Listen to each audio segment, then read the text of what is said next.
Buonasera a tutti, welcome to everybody, welcome beautiful people. Great Italian wines from Sicily, the land of the region really of mystery, of magic. No region has an history in Italy like Sicily. You probably don't know, some of you know, but because we have such great food and such great wine, because Sicily was really the land of multiculturalism. Several dominations, several ethnicities took took place there in Sicily. They set foot and they create the beginning, really, in 1250 of the Renaissance. The Renaissance, in fact, didn't really start in Tuscany as people would think, but in Sicily with Frederick II. Just few notes to say that this country, this region, is so generous in food, culture, and wine. And tonight we're going to talk about wine. Great Italian Wines is in fact part of a program, the True Italian Taste. We have a group of people within the chamber, the Italian Chamber of Commerce of Ontario, Canada, and I'm the executive director, Corrado Paina. This is my name. We have a group of people, as I was saying, that they've been committed to work for the integrity of the product, for the preservation of the tradition of the products. And today, this evening, with two experts, is one of the many evenings, many times, this group have been working in promoting and proposing different aspects of the food and wine industry of Italy. Tonight with us, and I want to thank before, and it's very important, I have to thank Tiziana Tedesco and Astrid Durzo, the two people that really are behind this cell, this group of the True Italian Taste, and also Isabella Vecchiarelli, that she's always in charge of the communication of the office.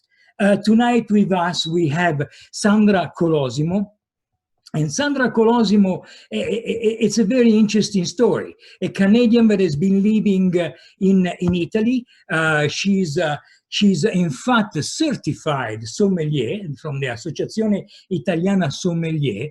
And Sandra Colosimo had the privilege to live in one of the most important regions when we talk about wine and food and culture, Tuscany. I believe she was actually in Florence.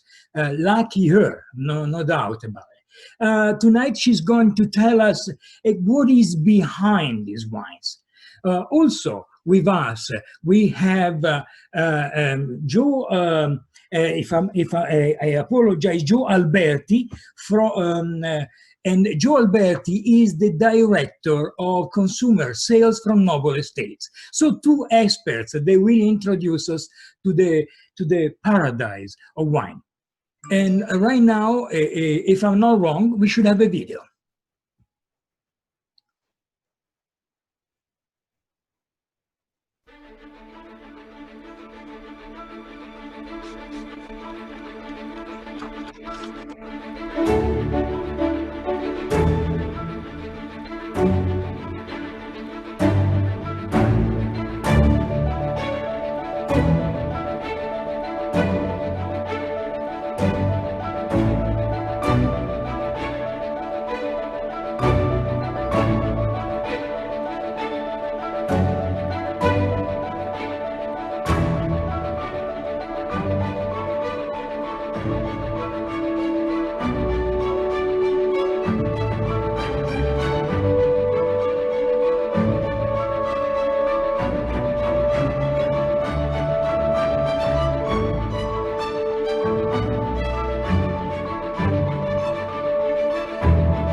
Hello, good evening, welcome. Thank you, Corrado, for the kind introduction.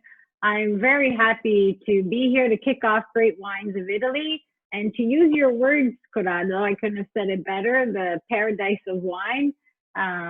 So get comfortable. We hope you enjoy the next hour or so together and exploring Sicily and the great wines that it produces in a wonderful winery, Planeta.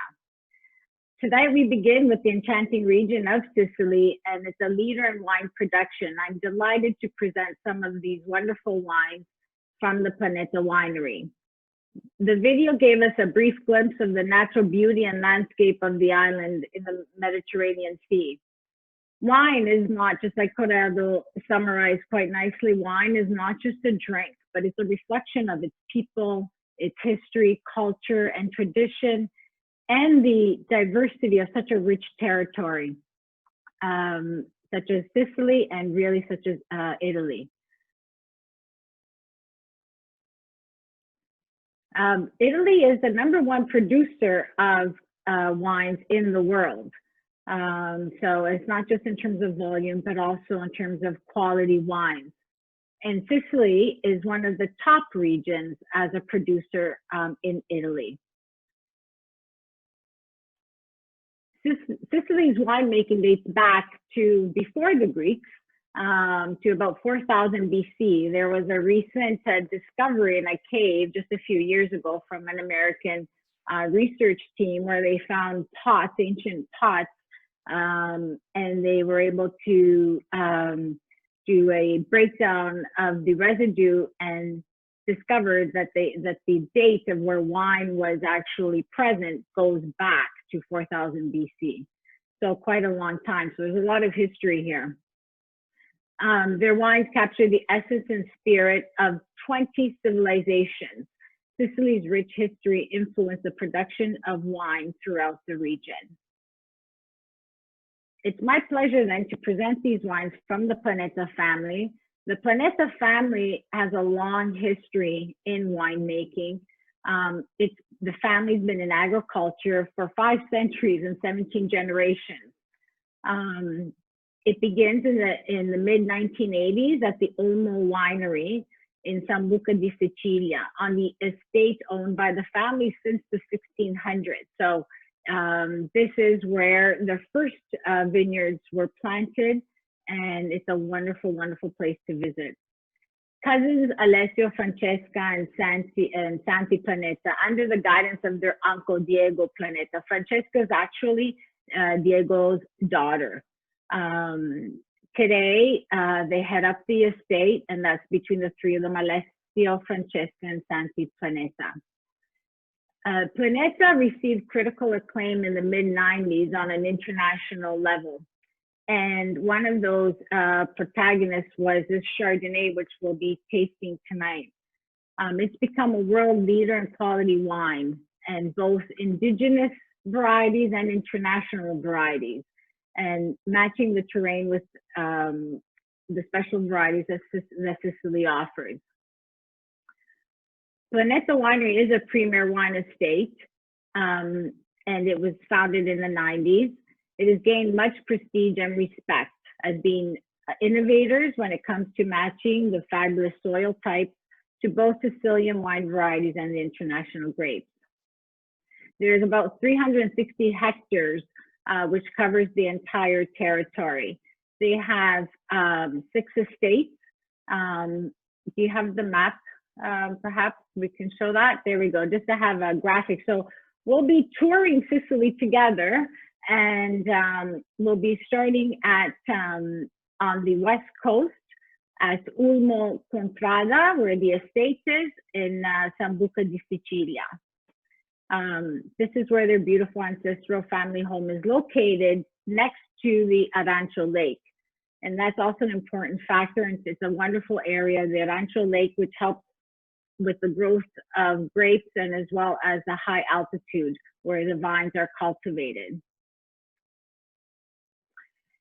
In Diego Planeta's words, he says, not a random route, but one strongly linked to the variety of the countryside.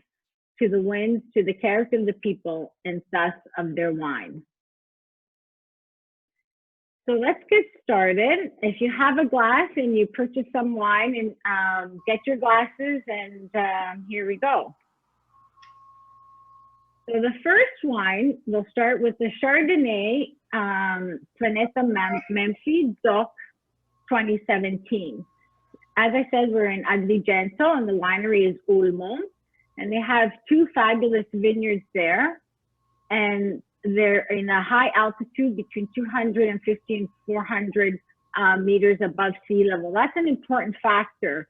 If you saw from the picture of Ulmo that we just saw, you can see the beautiful panorama, and it's right next to the sea.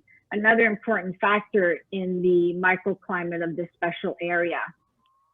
So this wine is produced with 100% Chardonnay. So here we are with an international variety. The alcohol content is 14%. It's fermented and matured in barrique, 50% new barrique and 50% used, but we can talk about that later. And it's aged for 10 months. This is not just any Chardonnay, but it's a blockbuster. This astounded critics in the 1990s when it reached the international stage, and so this put Planeta in the light, and it received a lot of acclaim. Okay, so we're going to start tasting with the Chardonnay. So we'll take your glass. Okay. So if we look, I hope you can see that okay. If we take a look at the color, this Chardonnay presents itself in a beautiful dress. You can see it's a beautiful deep golden color, a rich color. And that tells you a little bit, that's quite consistent with it being also aged in barrique. And that's French oak barrels of 225 liters. It's luminous, transparent, just has a wonderful color about it. It's shiny, reflects the light, just really, really beautiful. And if we swirl so you can see, if we swirl, you can see it's quite heavy, and that tells you there's a beautiful consistency, a wonderful body. And you can tell that just how thick it swirls in the glass. Okay, so that's a little bit of the visual presentation, which is always really important in a wine, and just to see the luminosity and the color. So now to the nose. So this is a wonderful wine. It's beautiful bouquet. The intensity, wonderful intensity, and very complex. Remember, this is a wine that has been aged in barrique, 14% alcohol. It has a wonderful bouquet of apricot, ripe peaches, perhaps some mango and pineapple. And there's also a light touch of white flowers. So again, just to remember the vineyards, we're off the coast, on the west coast of Sicily. We're up high, 200 to 400 meters above sea level in this wonderful territory, which is also surrounded by a lot of fruit trees, olive trees. So and the soil, very special soil. So that all those factors are to be taken into consideration. Okay, so to the palate.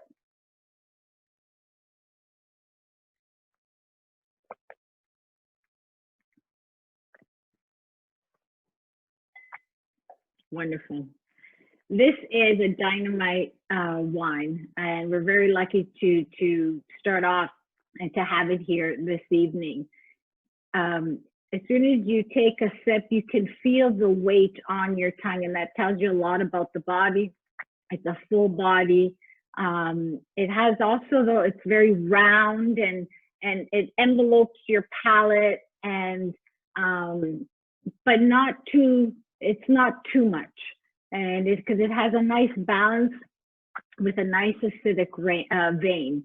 It's very harmonious. There's a flavor of just like in the nose, some ripe yellow peaches, also some cereal.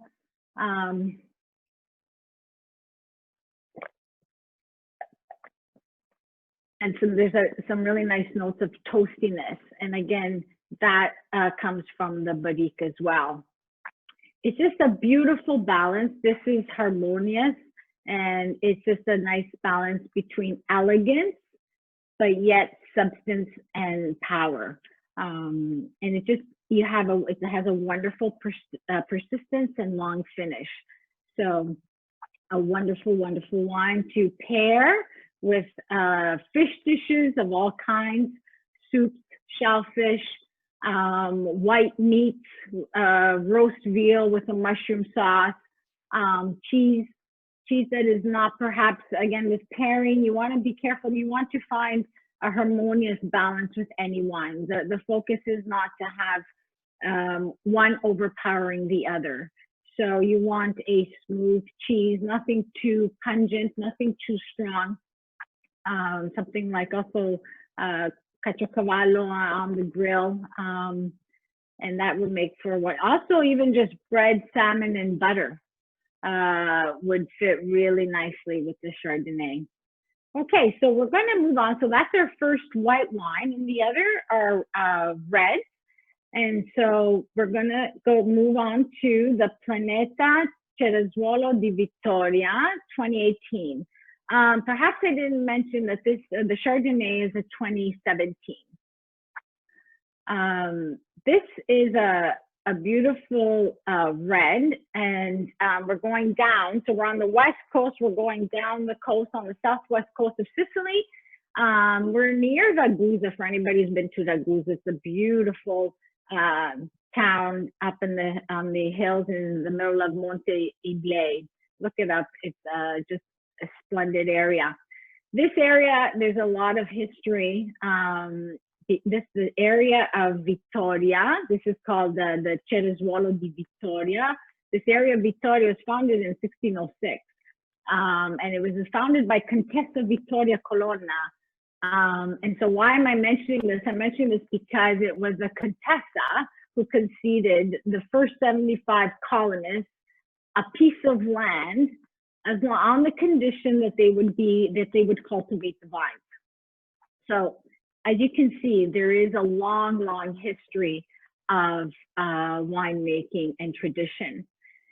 This is a very important wine also to know in Sicily, because it is the only DOCG in Sicily. So the others are DOCs, but it is the only one in Sicily. So we're very fortunate to be able to try it this evening.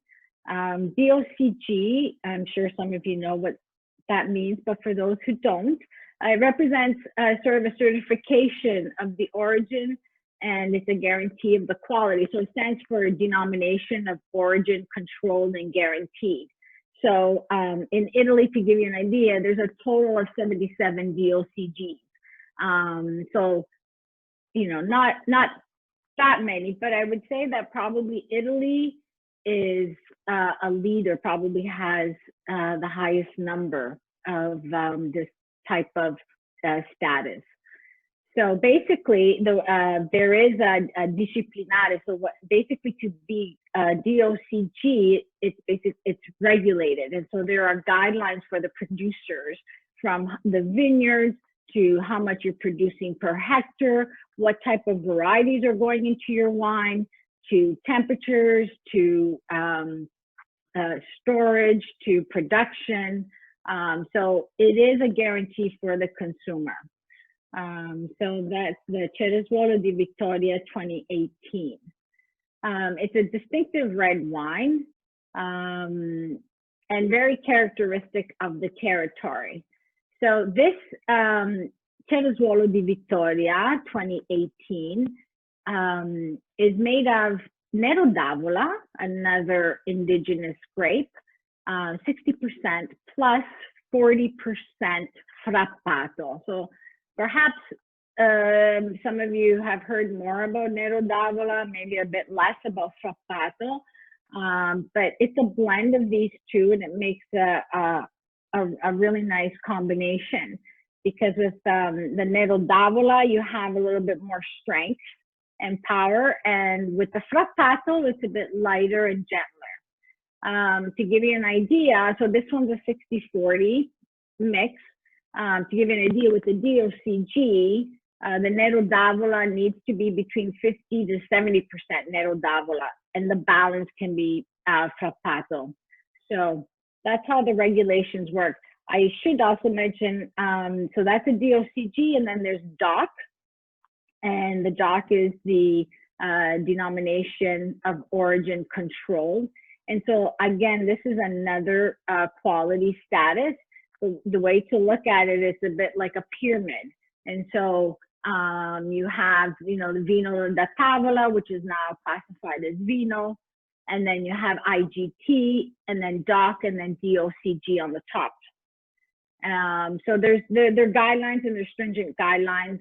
And so the DOC, you also, it's very important to mention that when you're reading a label, the DOC and the DOCG, you'll have the name, you'll have the date, you'll have the name of the vineyards. Perhaps you also have the exact location. Whereas in other situations where it was this Vino da Tavola, in many cases you will see on your label, it may say bottled in, but what we want to know in these areas, it is specifically mentioned where. So it's always an extra guarantee for the consumer.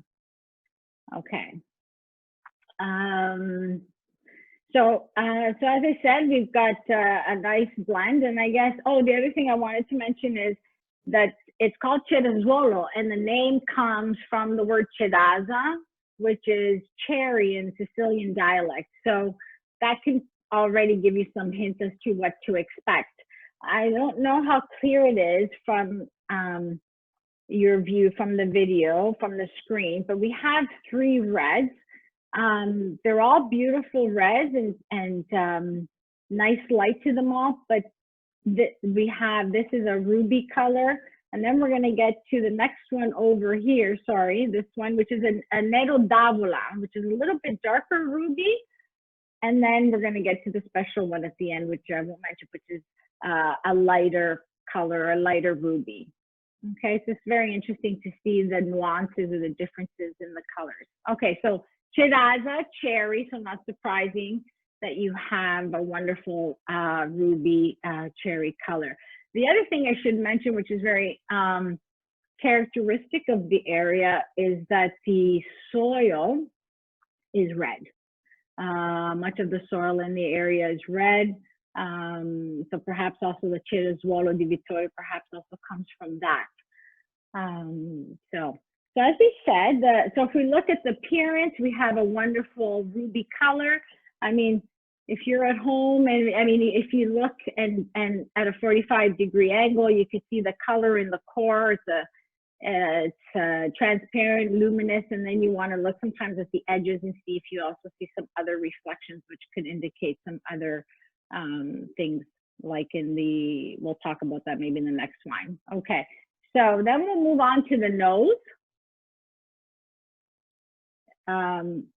You want to, you can, it may seem odd, but you can put your nose quite deep into the glass. And you want to first take a sniff and then rotate or swirl your glass. And why do we do that? And that's just to release the oxygen, which and have the aromatic compounds released and help. And as you keep sniffing, you see, you get more coming out. So what I saw here are fruit, wild berries, red fruit, strawberry, cherry, raspberry,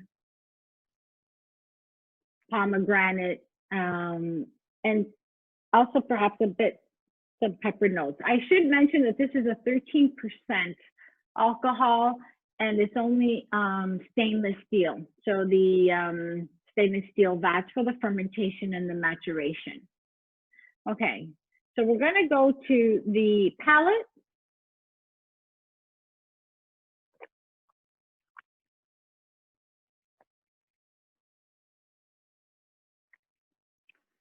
Wonderful, medium body, fresh. That's what I get from fresh, lively. You do get a bit of black pepper, which is really nice, and a bit of a savory finish, and hints of mulberry. This is a very enjoyable wine, and it's just quite nice to eat for lunch or dinner. Pairing could be with a seared tuna with chopped mushrooms, tomato-based dishes. It's also great with pizza. Pizza, you know, in the past, a lot of times it's like, you know, pizza and beer, which is great, we all know. Sometimes it's harder, you know, think what kind of wine do we want with pizza? Well, you want a wine which has a bit of freshness. And this one would be great with some pizza with arancini. So for Sicilian, it's always nice where possible to match regional dishes with wine, especially the arancini with a bit of meat in them. With the chirozzuolo would be great. Chicken alla diavola. And then in terms of cheese, again, a medium aged cheese. And I'm going to go back to the region, and I'm going to choose a Ragusano DOP, which would be very nice with it here. So again, just like the DOC and the DOCG with the wines, we have a Ragusano DOP. And so I know I have a piece here, so you don't see the label, the DOP stamp, but what you do have is all on the outside, just like maybe a Parmigiano Reggiano. You could see it here. You could see the carvings of it being the authentic DOP Ragusano, and it works in the same way. It's a control, it's a guarantee, and there are guidelines in terms of the production, the ingredients, and the whole cycle. So this is a wonderful combination. So I kept it whole so that you could see the edge. Okay. All righty. Hi, Sandra. Sorry if I interrupt you. I just want to maybe ask a couple of questions that came in through the chat. Yeah. If that's okay with you. So one of the first questions that came in was, how can you tell the body of the wine? Oh, very good question. Okay. I think I can demonstrate the body of the wine. The best way I can describe it is, well, there's a couple of things that you can look at. Before I get to the palate, now I'm going to go back to the Chardonnay. We're just lucky to have a wonderful example here. Okay. So if you swirl your Chardonnay or a heavier body kind of wine, and I hope you can see this for those of you who don't, it's hard, but even in the glass, I could feel the swirl. It swirl, you could feel the weight compared to, say, a thinner or lighter body wine. So number one, swirl and just see how quickly it swirls. So you can compare it to sort of, I know this example we've used it, but it sort of renders the idea. You want to think of like skim milk, whole milk or 2% whole milk and cream.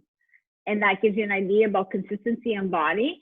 And so when you know, you also can look at sort of just how it grips the edges of the glass, and that's a big indication for body, and just to watch the weight. Now, when it comes to your palate, I'm gonna just take a sip here. When you take a drink or a sip, sorry, I should say, it's the weight. It's literally the weight on your palate or the weight on your tongue. Is it whoosh around? Is it lively and fresh? Or can you feel it coat? Does it feel round in your mouth and velvety? That's an indication of the body. I hope that explains it. So you've got, this is a fuller body. I can feel the weight, and it swirls slower. And this here is a lighter body, a wonderful wine. That's the other interesting fact, is that what's important is when wines are also evaluated and judged, it's all based on the type of wine that it is for its category. And so it's important to note when they're evaluated and they're critiqued, and it's all based on the characteristics of the wine for that type of wine. So we're not going to compare between, heavier, fuller type of wine compared to a younger, lively kind of wine. Each one has to be judged for their category. So this, as I said, you can see sorry, I'm looking at two screens. So if we look at this, you can just see right away how it's swishing around. Okay, so that's a difference. And then when you drink it, you'll feel it more juicy and more liquidy in your mouth. Okay, so I hope it answers the question. Thank you. Yes, very informative. I take the opportunity to ask another one before I let you continue. Sure. So I'll just read it from the chat. Is the soil red because it is volcanic? And how do the wines have so many different fruit notes in each wine, red and white? Okay, the red soil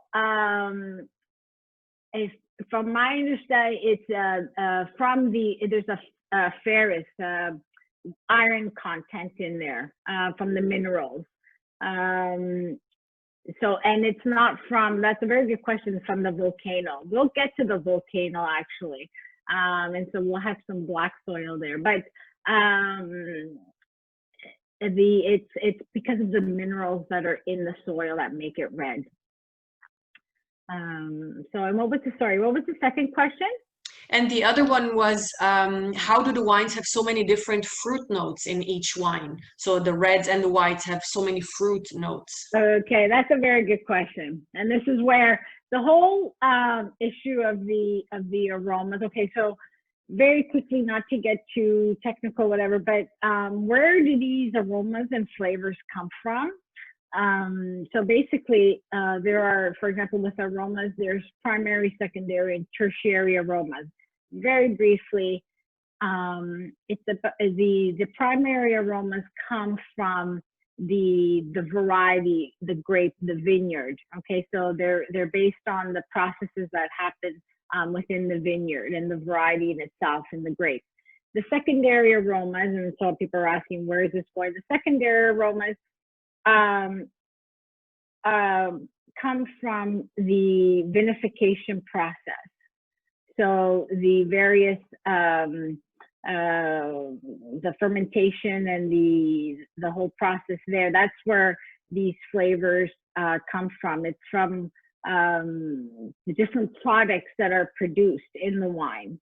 And so just like other compounds that are produced or that we find naturally in other fruits, the same thing happens in the wine process. And then with the tertiary notes, there are a lot of factors that affect it. And this is a very quick summary, because otherwise it would just get too complicated right now for this evening. But the tertiary, they're related to aging.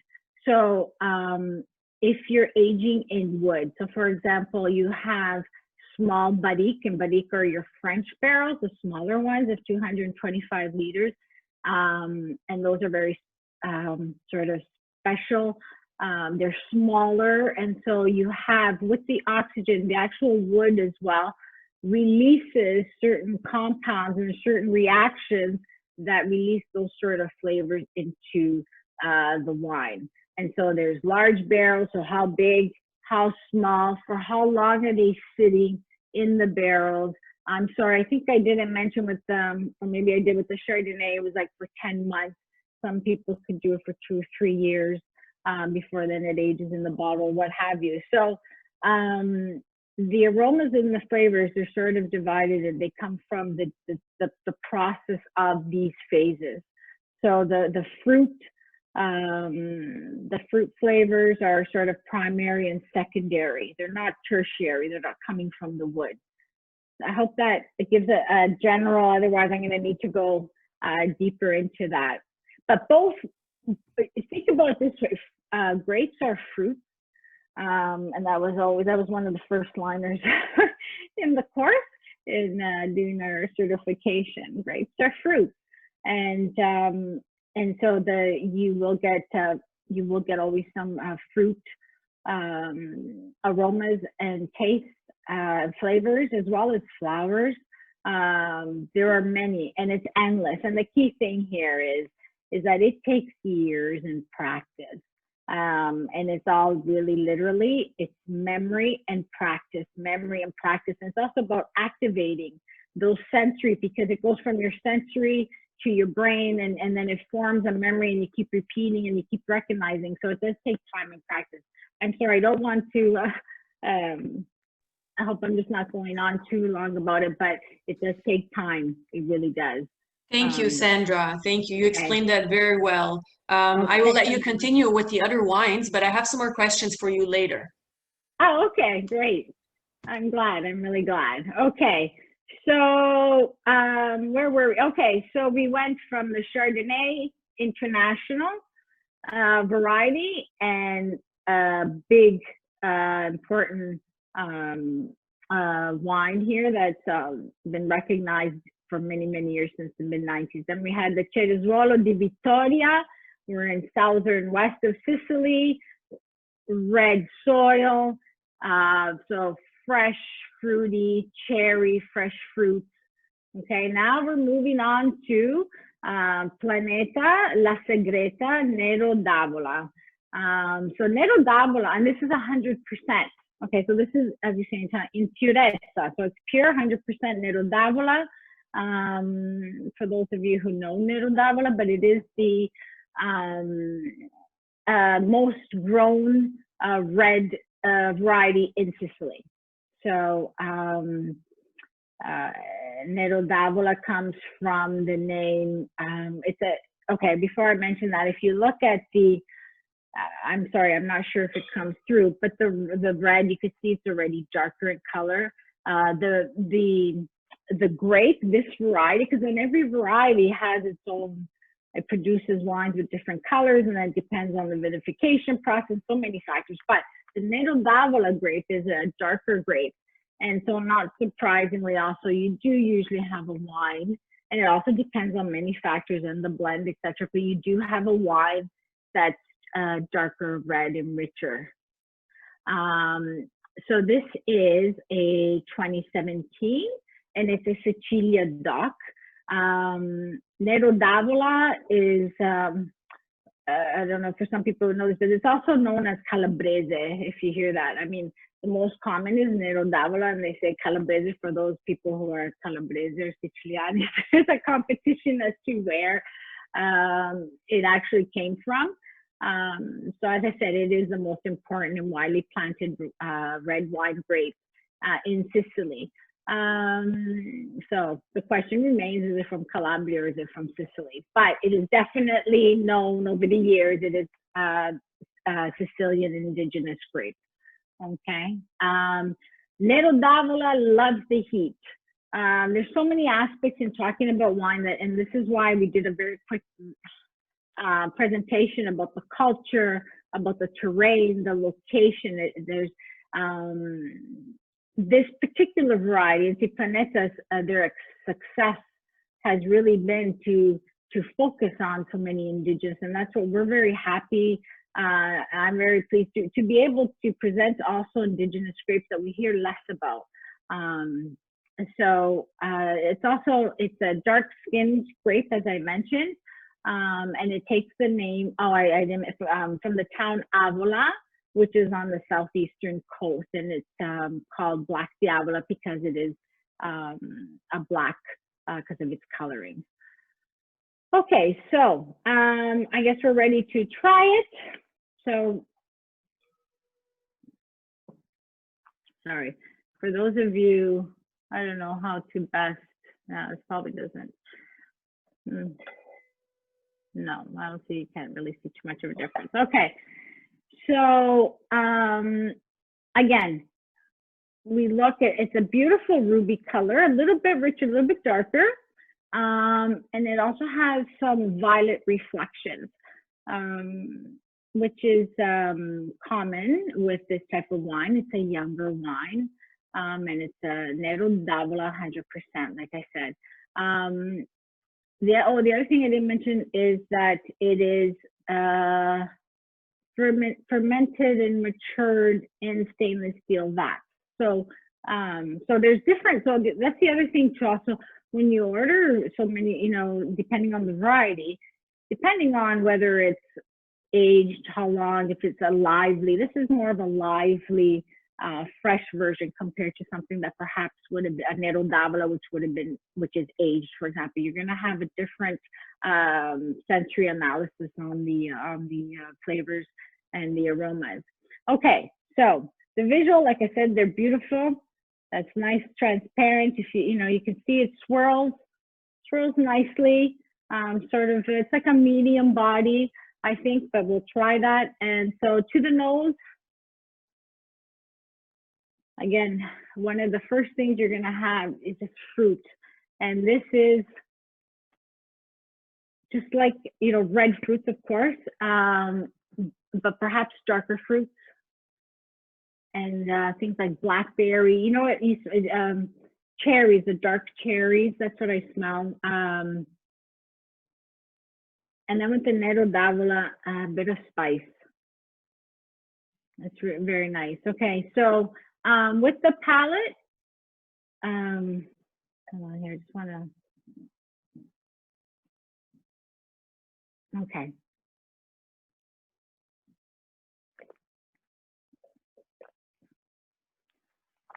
Wonderful. Full, good tannins, nice balance, without excess one way or another. It's an enjoyable wine, and again, something that you can pair with your meals very easily. You know, there is still some freshness, so it's not too heavy.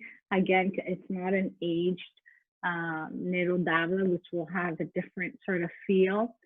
Medium body, fresh, and nice, very nice. Some good persistence for sure. And so it does have a bit of a heavier weight in terms of the flavors. And Nero d'Avola, that's very consistent with Nero d'Avola and its characteristics. And so in pairing, so again, back to the harmony and finding the balance in general. I know there's so many rules and this and that, but the main thing is there's nothing totally right or wrong. You know, there's recommended and you just experiment and have fun with it. But really, you know, you just try and stay in line with the structure of the wine and the food and the intensity of the flavor. So this I would be ideal with, again, Sicilian dishes, Mediterranean cooking, pasta and sauce dishes, meat dishes, typical Sicilian dishes, caponata, pasta alla norma, which is pasta with eggplant, grilled calamari, grilled meats. Definitely very nice with grilled meats because it's a little bit fuller.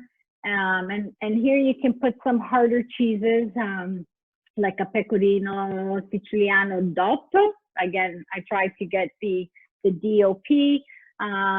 Now, I did add, because it is we do use it and it's more easily found. There's, for example, the Parmigiano Reggiano DOP.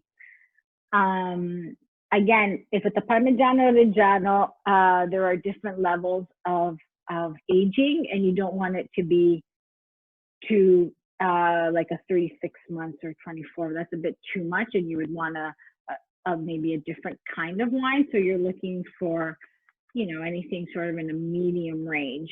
And also, what is a perfect match is also a Vaguisano DOP. And I have here,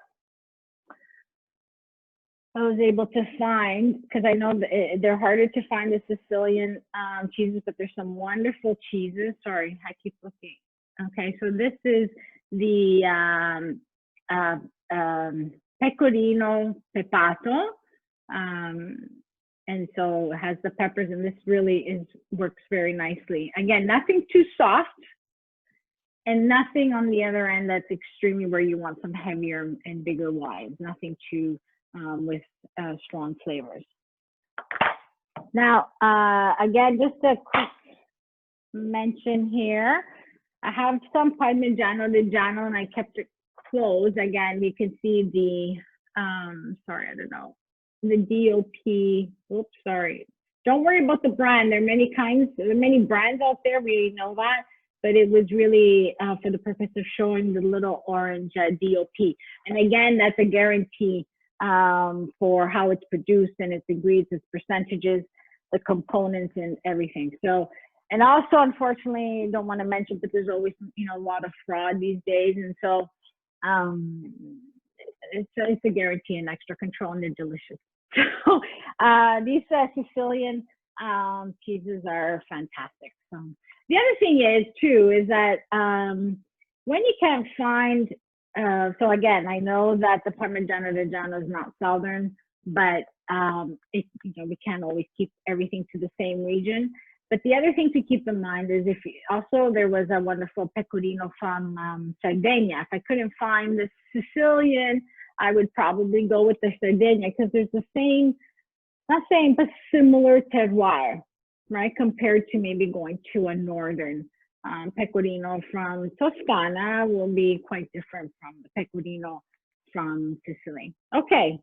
So we've covered that. So that's La Segreta Nero d'Avola, 100% Nero d'Avola. Okay. I think what's important, and I think now we're going to lead into a wonderful finish, I would say. But the most important thing that I find that they're all very elegant. And so just what's important is about choosing the right wine for the right situation. This is more just for, you know, nice medium sort of nice dinner, lunch, a little bit heavier, but they're all elegant, and it just has it has dippy fruit flavors. Okay, so not too heavy, which is nice sometimes, depending on what you're eating. Okay, so now the last one is the last but not least, which I'm very excited about, and it's the Planeta Etna Rosso Etna Doc 2018. Okay, so it's an Etna Doc, as I mentioned. So there would be Etna White, for example, Etna Doc. So which means that it's in the area of Etna, and so all the regulations for anything coming out of there in terms of wine production has to meet those regulations. Okay, so we're on the volcano in Catania. The winery is Fredo di Mezzo, and here we have a wonderful indigenous. For those of you who don't know, this is fantastic. It's 100% Nerello Mascalese. Nerello Mascalese is a red grape, like the other three, of course. And Nerello Mascalese is the second most grown variety in Sicily for red grapes. Okay, so first we have the Nero d'Avola, and then we have the Nerello Mascalese, predominantly grown in the Etna region. This area is an exciting area, a lot of fantastic wines coming out of there, a lot of innovation. So with this special Planeta Etna, we are at 510 meters above sea level. The alcohol content, we're at 13%.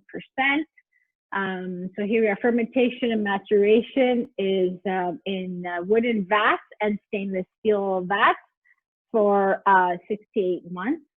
And the aging capacity on this is 6 to 7 years. Etna wines, what can I say? I do, maybe I should, but there a lot of attention has been placed on Etna wines for their excellence. Mount Etna, as you know, is the tallest active volcano in Europe. So it's high, 3,300 meters above sea level. And so from sea level, pretty much the highest vineyards are at 1,200 meters above sea level. So that's quite high. And so their wine, their vineyard, their viticulture is heroic. That's what they call it. That's sort of, if you can imagine their terraces on the edge of this mountain, it's just so fantastic too. And it's incredible because you can imagine the difficulties of machines. You know, a lot of these, with Planeta, a lot of these, they do the harvesting by hand, and you know, they believe in sustainability, and they have put in a lot of practices to promote that.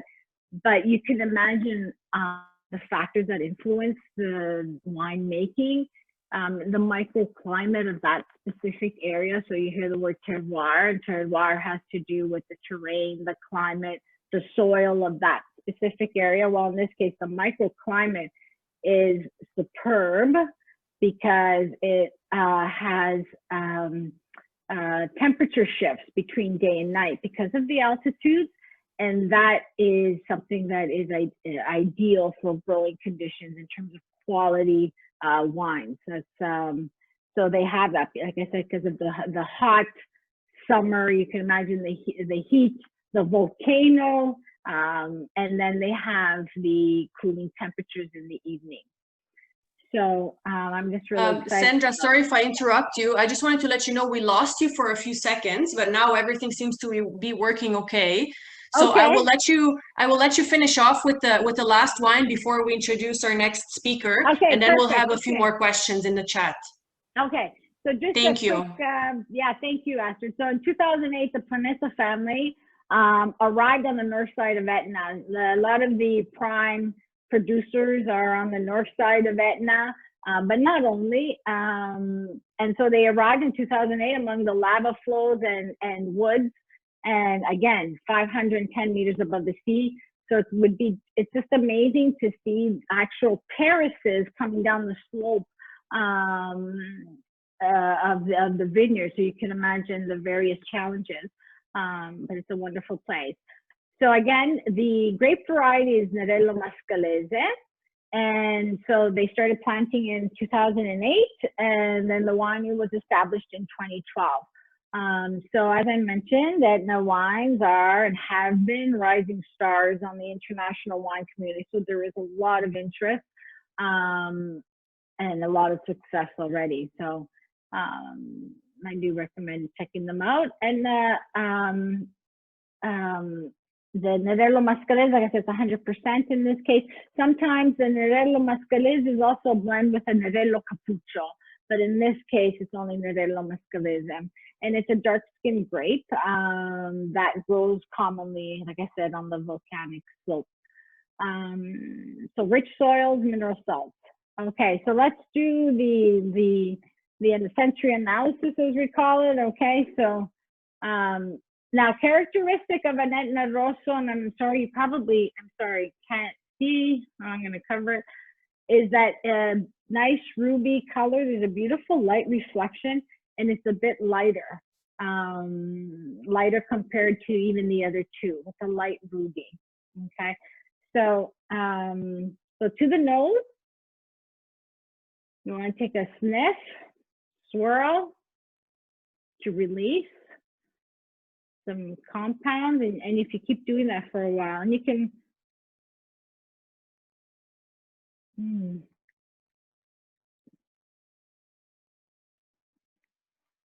this is a fine wine. It's expressive. It's not overbearing. It's actually the opposite. It's expressive of fresh red fruits, strawberry, cherry, and then just a little bit of some what we call is a bit like some undergrowth and some spices.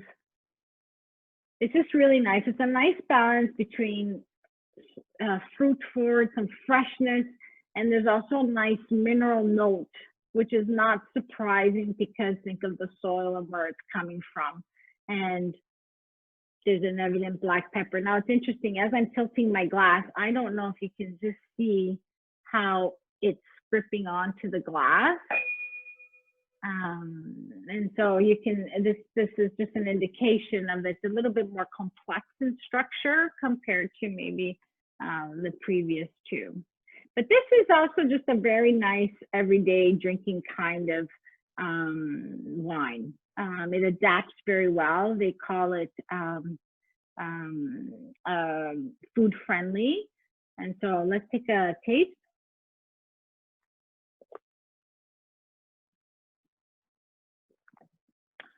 I'd love to hear from people who maybe have the wines, if they have any comments, not now, but maybe email the Chamber of Commerce, but it's wonderful. It doesn't disturb.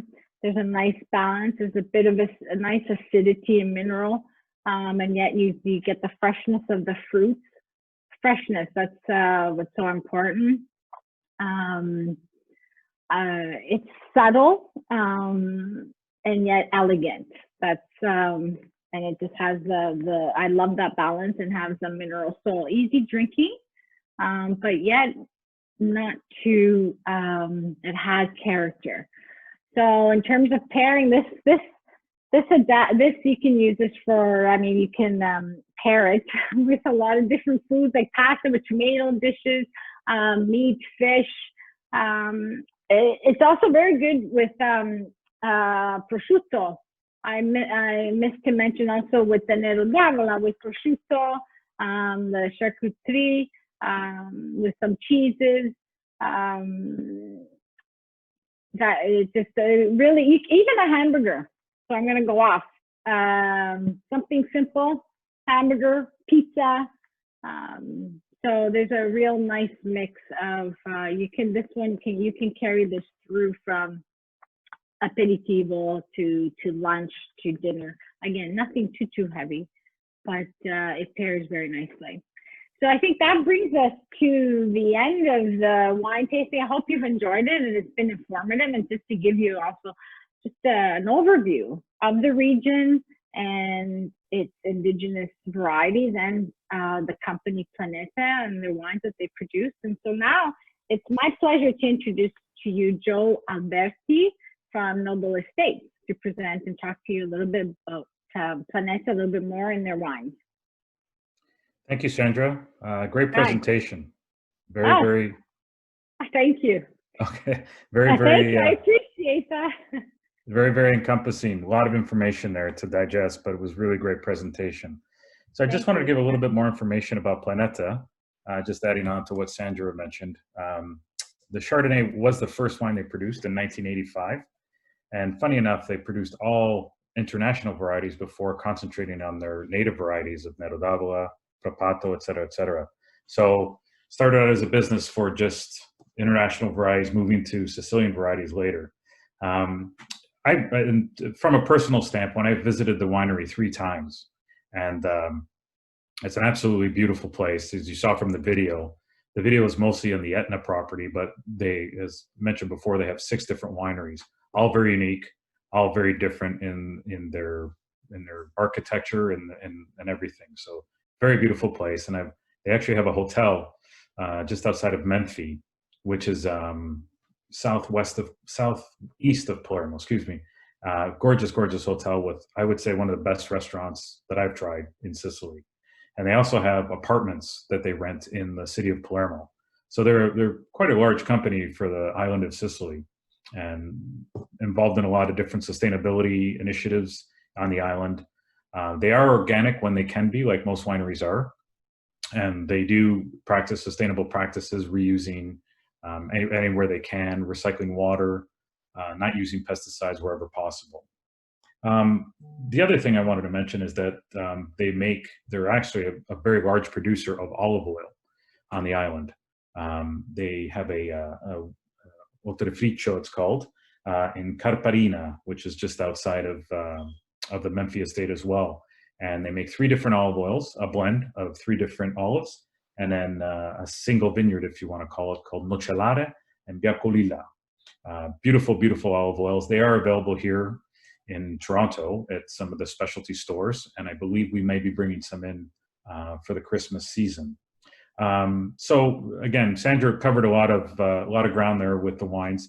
The only other thing I wanted to mention is that the wines are all available through us at Noble Estates, and for all the attendees on this seminar, we're offering a $2 discount on all the wines. So the prices that were listed on our price list. So for example, the Nero d'Avola is $19.99. We're offering it to the attendees today at $17.99, Etna Rosso at $31.99, and Cerasuolo at $25.99.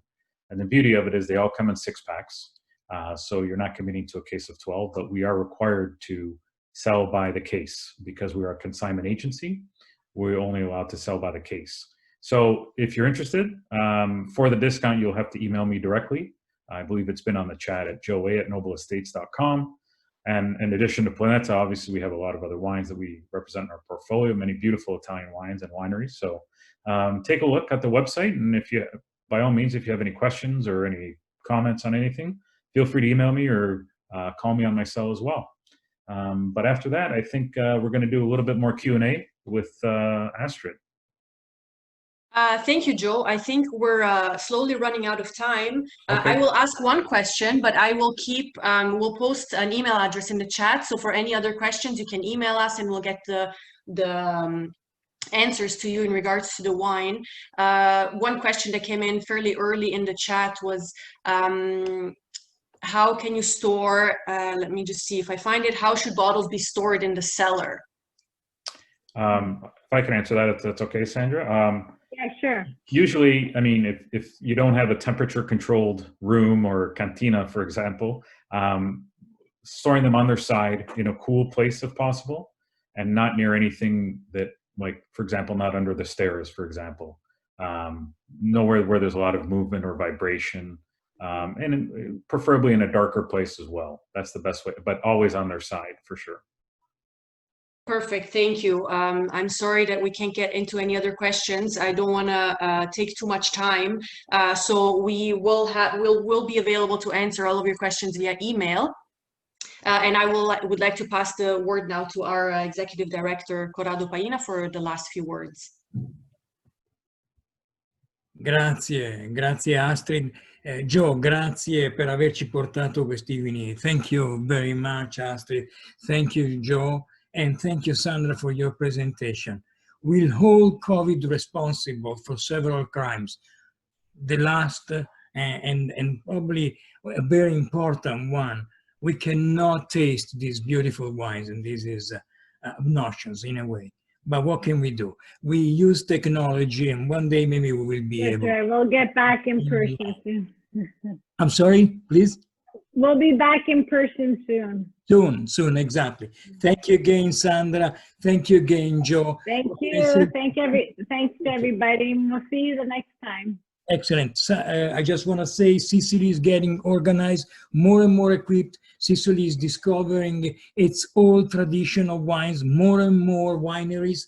Stay tuned because we will bring more wines from Sicily. It is an incredible region. It's a region that is really becoming important in the Italian export abroad. I just want to say, I don't know if you are aware, more than $500 million is the total export of wine from Italy to Canada.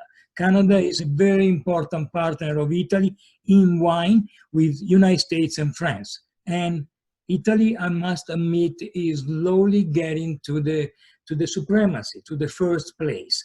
And this is a very important news, and we're very happy about it. Thank you very much. Thank you, Astrid, for your questions. Thank you very much for having run the evening. Thank you, Tiziana, for the organization, the coordination of this event. Thank you, Isabella, for the communication, and thanks to ECO Canada. Become a member, please.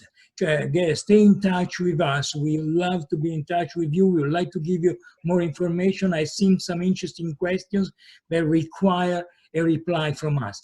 Thank you again for having been part of this splendid evening tonight, and have a great evening. Bye-bye. Thank you. Thank you. Salute.